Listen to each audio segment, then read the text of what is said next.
The unit circle. So this unit is a review of what you learned last year, and some of you may even recognize this worksheet. So hopefully this will kind of jog your memory about the unit circle, which is very important to mathematics, and it's going to be important that you have it memorized, which we'll talk about. A unit triangle is when you have a triangle whose hypotenuse is 1 unit length. To convert from our special right triangles to unit triangles, you must divide all 3 sides of the triangle by the hypotenuse and rationalize the denominator when necessary. Recall that sine ratio is the ratio of the length of the opposite side to the hypotenuse in a right triangle. The cosine ratio is the length of the adjacent side to the hypotenuse. So remember, we have our SOHCAHTOA.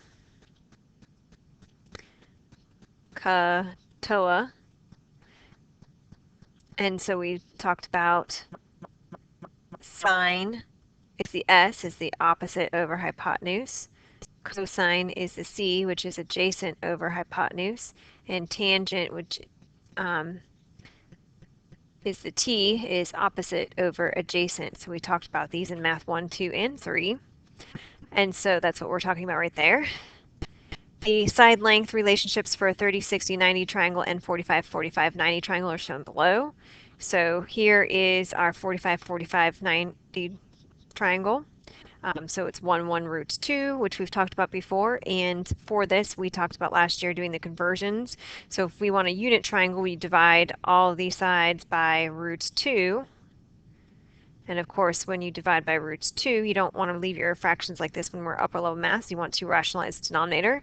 So to rationalize this, we had to multiply both the numerator and denominator by roots 2 over roots 2, because that gets rid of the radical in denominator, because root 2 times root 2 is the square root of 4, which equals 2. So that's where we get root 2 over 2, root 2 over 2. And then, of course, if we have the hypotenuse, which is root 2 over root 2, that's just equal to 1. That's how we get our unit triangle. So for this one, we can do the same thing for our 30, 60, 90 triangle.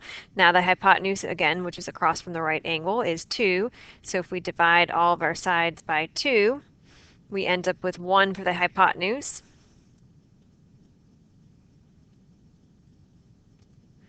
And that means this is going to be 1/2, and this is just root 3 over 2.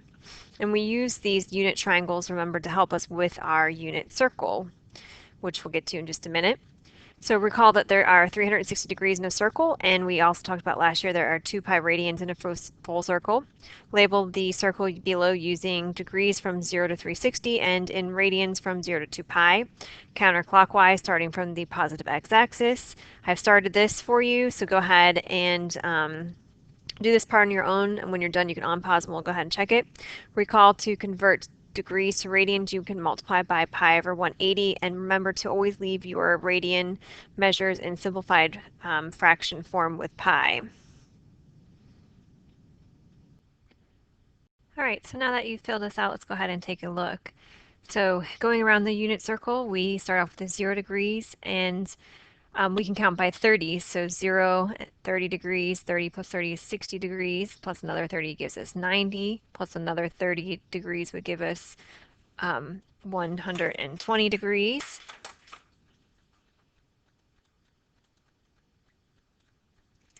Plus another 30 degrees would give us 150 degrees. Plus another 30 is 180 degrees. And we keep going by the 30s. So this would be 210 degrees. The next one would be 240. Then we have 270. The next one would be 300. And then the last one would be 330 degrees, and then back to where we started at 360 degrees. So we can do the same thing by counting by 45 degrees. So this first point is 45 degrees, plus another 45 is 90, plus another 45 gives us 135 degrees, plus another 45 is 180, plus another 45 would give us 225 degrees, plus another 45 is 270, plus another 45 gives us 315 degrees, and then another 45 would be at 360 degrees. Of course, you could just add 15 to the 30 and the 60 and go that way. It's just different ways of getting these values around your unit circle. So now let's go ahead and look at the radian measures. So we have 0 radians, and the first one we have is pi over 6. So we're going to count by pi over 6 around our circle starting here. So this is 1 pi over 6. This would be 2 pi over 6, 3 pi over 6, 4 pi over 6, 5 pi over 6, 6 pi over 6, 7 pi over 6, 8 pi over 6, 9 pi over 6, 10 pi over 6, 11 pi over 6, and 12 pi over 6. And so for this, of course, we would always want to reduce our answer. So 1 pi over 6 just stays 1 pi over 6. 2 pi over 6 reduces into pi over 3. 3 pi over 6 reduces into pi over 2. 4 pi over 6 becomes 2 pi over 3 radians. 5 pi over 6 doesn't reduce. 6 pi over 6 is just pi. 7 pi over 6 doesn't reduce. 8 pi over 6 becomes 4 pi over 3. 9 pi over 6 is 3 pi over 2. 10 pi over 6 gives us 5 pi over 3. 11 pi over 6 stays 11 pi over 6.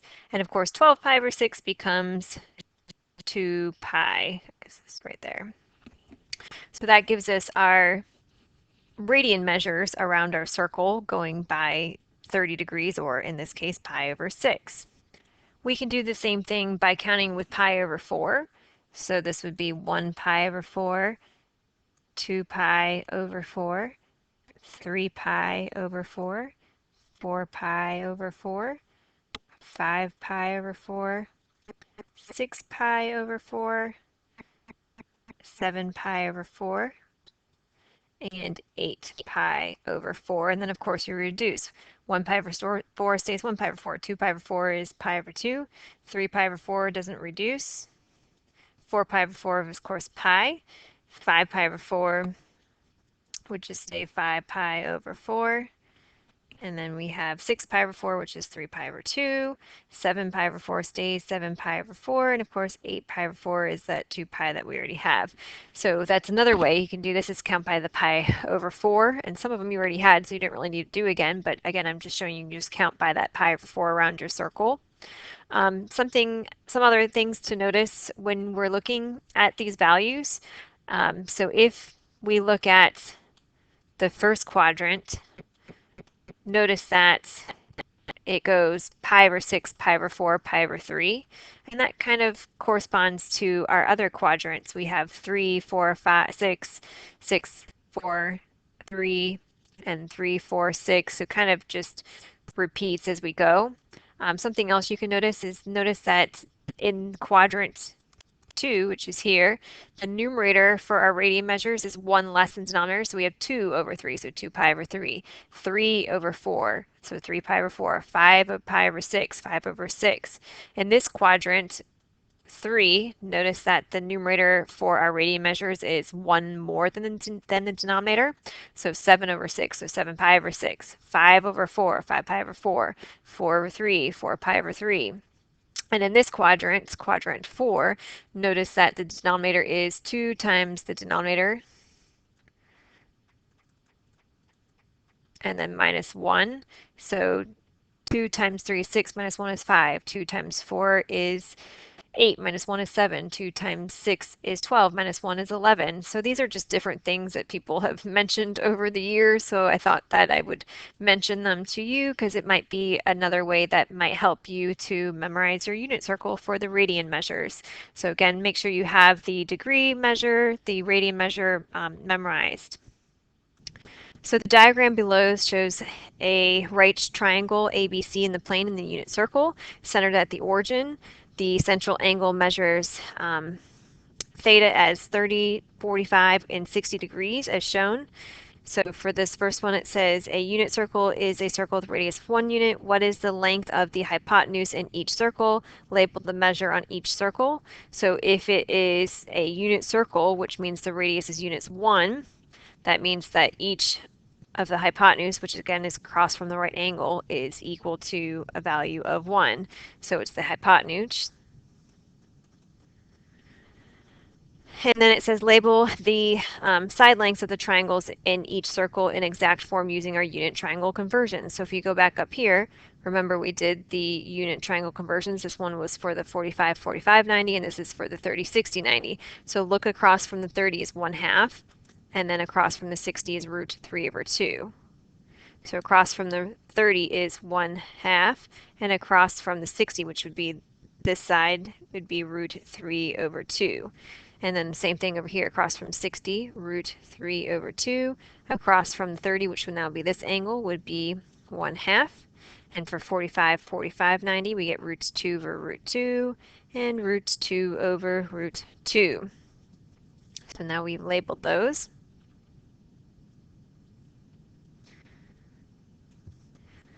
And then for question 3, it says using the unit circle below on the next page, fill in the degree and radian measures from 0 to 360 and from 0 to 2 pi radians again. So go ahead and do that on your own. So using our what we just talked about a couple minutes ago, see if you can fill it out quickly, and then when you're done, you can pause to check your work. So go ahead and make sure you pause the video. All right, so these are our values for our unit circle, and as I said before, make sure you can recall these quickly, because we are going to have other problems throughout the year where we're going to have to do multiple steps, and the longer it takes you to recall your unit circle values, the longer it's going to take you to do the problems with the multiple steps. So it's just helpful for those problems and also for when you get into calculus. So let's go ahead back up to the other problem. So if each right triangle represents the terminal ray of a central angle which intersects the unit circle at point B, complete the table to record the sine and cosine values for each angle measure in the first quadrant and the coordinates of the point where the terminal ray intersects the circle. Use your unit triangles to help you. So we just did these. Go ahead and write the radian measures down. We know 0 degrees is 0 radians. 30 is pi/6. This would be pi/4, pi/3, and pi/2. So going back up here,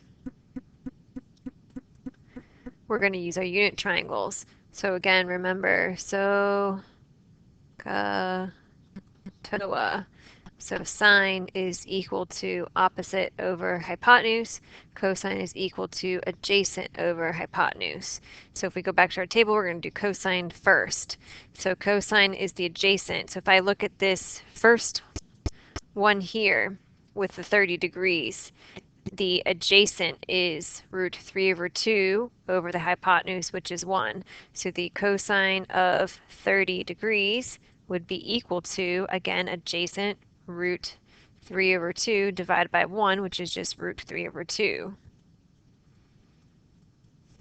If I do the middle one, cosine of 45 degrees, we would get adjacent again over hypotenuse, so root 2/2 divided by the 1, which is just root 2/2. So the cosine of 45 degrees is root 2/2. And over here we have 60 degrees. So the cosine of 60 degrees is equal to adjacent, which is 1/2, divided by 1, which again would just give you 1/2. So down here we can go ahead and start to fill some of this out. So we just did 30 degrees. So we said that 30 degrees was root 3/2. 45 degrees we said was root 2/2 for the cosine, and 60 degrees we said was 1/2. So what about 0 and 90? So if this is the point 0 degrees, means we wouldn't be going anywhere. We'd be at this point right here. So if I'm at 0 degrees, what is this distance? Well, that's the radius, right? And what's the length of the radius? 1. So that means that this point right here would be 1, 0.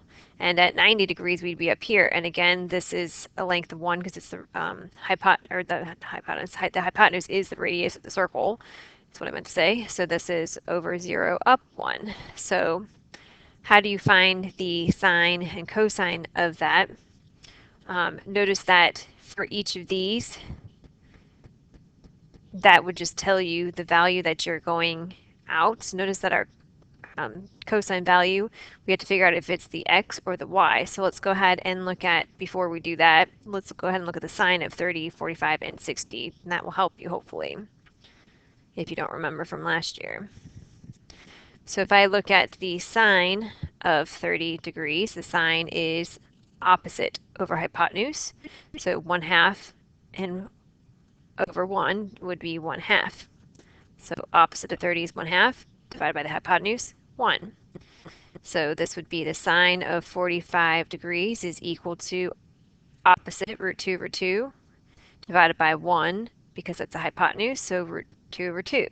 The sine of 60 degrees is equal to opposite, so root 3 over 2 divided by hypotenuse, which is 1, so root 3 over 2. Notice that the cosine was always the x distance to get to the b. I guess I should use the other color since we did that one in green.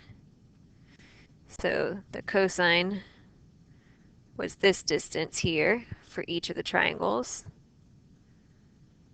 And the sine, notice, was this distance because that's the opposite of the angle. And so that means that the cosine, notice it's always on the x-axis, so the cosine is always the x-coordinate, and the sine is always the y-coordinate. So that means that if the hypotenuse right here is 1, that means the radius is 1, so that means this length is 1. That means that the cosine of 0 is 1, and the sine would be the y-coordinate, which would be 0. And then down here, 90 degrees, so the cosine again is the x, so 90 degrees would be 0, and the sine would be 1. And so this was 1/2 root 2 over 2 and root 3 over 2. So the coordinate order pairs are always going to be x comma y. So cosine theta comma sine theta. The cosine of the angle comma the sine. So that gives us 1, 0 for that point. Root 3 over 2, 1/2. And again, we're just writing at the point. So notice root 3 over 2, 1/2 is the point here. So x and y, cosine of the angle, sine of the angle over here. This x and y is roots 2 over 2, roots 2 over 2. So x and y. So cosine of 45 is root 2 over 2. The sine is root 2 over 2. Looking here, this one was 1/2 comma root 3 over 2. So the cosine of 60 is 1/2. The sine of 60 is root 3 over 2. That's where that's important to know those values.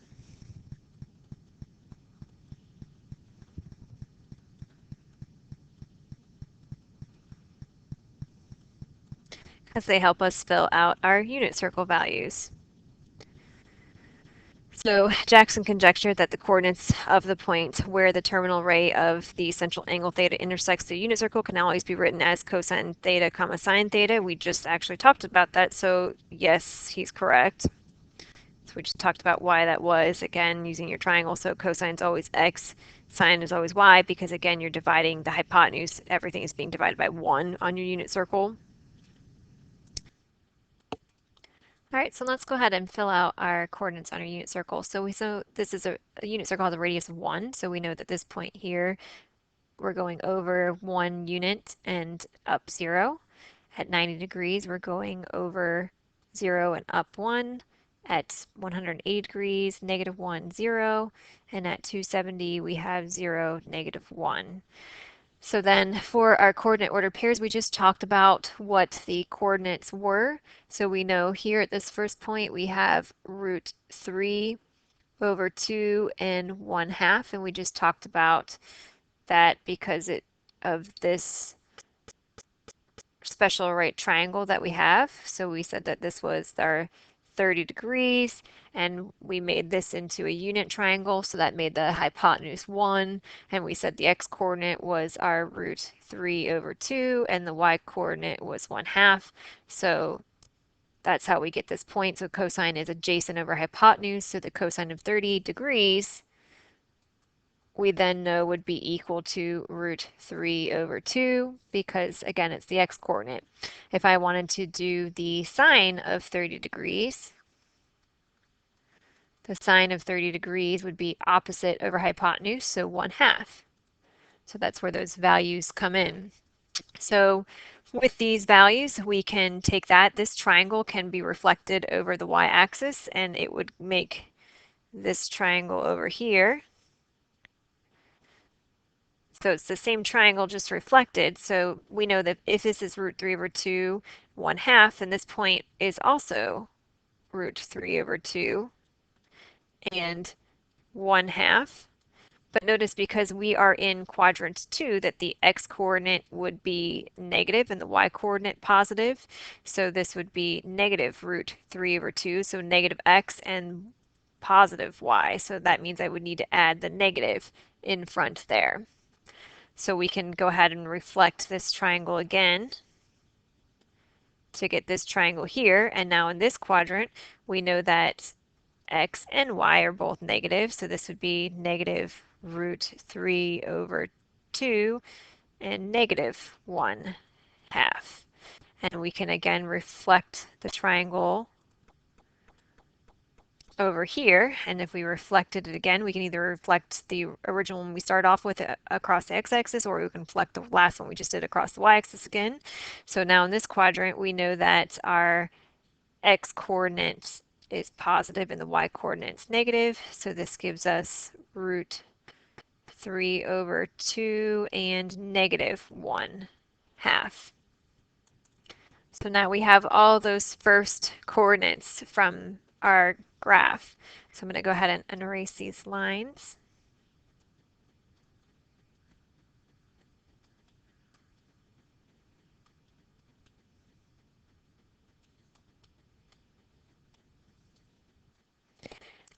And now we can do our same thing that we just did with our 45, 90 degree triangle. So this would make our triangle right here. So for this, we know that the hypotenuse is 1, and this side length was root 2 over 2, and this one was root 2 over 2. So we said that this was root 2 over 2 comma root 2 over 2. So that means that the cosine of 45 degrees is equal to root 2 over 2, and the sine of 45 degrees is equal to root 2 over 2. And of course, this point can be reflected to this point over here if we make our triangle. So the only difference is the sign. So now this becomes negative root 2 over 2 and positive root 2 over 2. And same thing, this point can be reflected down here.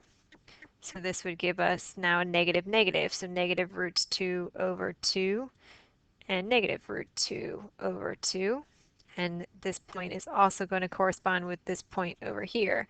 So that becomes root 2 over 2. And now the y-coordinate is negative, so negative root 2 over 2. And the last one we have is our 60 degrees. So we said that this is 1/2 in root 3 over 2. And so that point is going to correspond to this point. So now we have negative x, positive y, so negative 1/2 positive root 3 over 2. And that point corresponds to the one down here, which would be negative negative, so negative 1/2 negative root 3 over 2. And that point corresponds to this one, so 1/2 and then negative root 3 over 2. And of course, that would correspond back to the original point.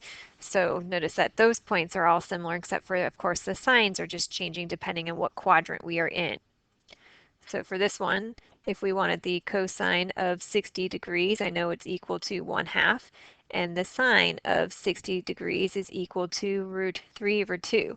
So this works for any of these values on our unit circle. So if I wanted to find, let's say, the cosine of 5 pi over 4, I would figure out, well, 5 pi over 4 is in quadrant 2. 5 pi over 4 is going to be here. That means we want cosine, which is the x-coordinate, so that means this would be equal to negative root 2 over 2. if I wanted the sine of 11 pi over 6, I'd have to find 11 pi over 6 in my unit circle, which is right here. Sine is the y coordinate, so that's equal to negative 1/2. And I can do these for any values that are on my unit circle, or even values that are coterminal with values on my unit circle. Such as if I asked you for the cosine of 480 degrees. Well, 480 degrees is gone more than once around my unit circle because it's above 360. So I can subtract 360 degrees to find its coterminal angle, which we learned last year means that it has the same starting and same ending position. It's just gone around either more than once in the positive or negative direction. So if we subtract 360, we get 120 degrees. That means the cosine of 480 degrees is going to give us the same answer as the cosine of 120 degrees, which we know is in quadrant 2 up here. Cosine's the x-coordinate, so that would be equal to negative 1/2. So, like I said, in quadrant, and this should say, of course, quadrant 1 right here. So quadrant 1, the sine is positive and cosine's positive. This is quadrant 2 here. Sine is going to be positive, but your cosine, which is x, is negative. Quadrant 3, sine is negative and cosine is negative. And in quadrant 4, sine is negative and cosine is positive. So those are for the different quadrants. And sorry, I didn't just notice that those were labeled incorrectly. We can also do tangent on our unit circle. So for that, remember that if this is our triangle, that we're looking at solving, and it's our unit triangle. So this is a hypotenuse, which is 1. So this is x and y. So remember again, so katoa. So tangent is opposite over adjacent. So the tangent of theta equals y over x. And remember we said, well, y is the sine of theta and x is the cosine of theta, so therefore we can say the tangent of theta equals the sine of theta divided by the cosine of theta. So we can use that to find our tangent values on a unit circle. So I'm going to go ahead and erase these right here so we can look at it a little bit better without all this other work.